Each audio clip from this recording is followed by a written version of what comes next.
Même si les constructeurs de câbles ne sont pas américains, les États-Unis, inspirateurs d'Internet dans les années 70, sont au cœur de ces échanges. On y trouve 10 des 13 serveurs racines qui trient notre navigation Internet.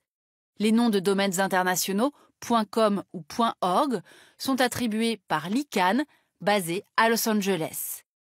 Les géants du web, Google, Apple, Facebook, Amazon, Microsoft, les fameux GAFAM, sont tous américains avec des législations américaines. Résultat, 80% des flux de données transitent par les États-Unis, selon la NSA, la puissante agence des écoutes américaines. D'ailleurs, dès 1955, la NSA avait créé, avec ses homologues canadiens, britanniques, australiens et néo-zélandais, les Five Eyes, les 5 yeux, accords précisément pour surveiller les données échangées dans le monde entier. Une surveillance révélée plus d'un demi-siècle plus tard par Edward Snowden, ex-informaticien de la NSA, qui expliquera en 2012 comment ces écoutes visent en particulier les points d'atterrissement des câbles sur les continents.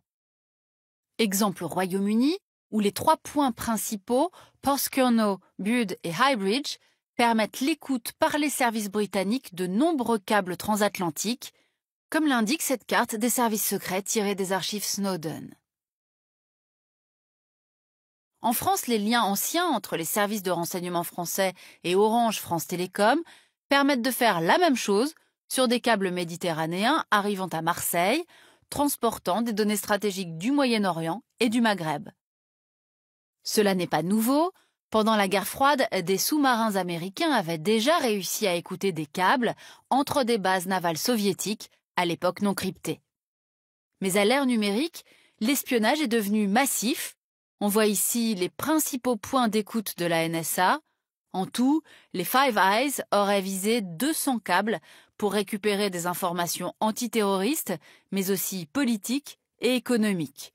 Furieux, le Brésil fait construire un câble direct avec l'Europe, sans passer par les États-Unis. Son coût, 185 millions de dollars. Face à cette hégémonie américaine, la Russie, elle, est relativement à l'abri.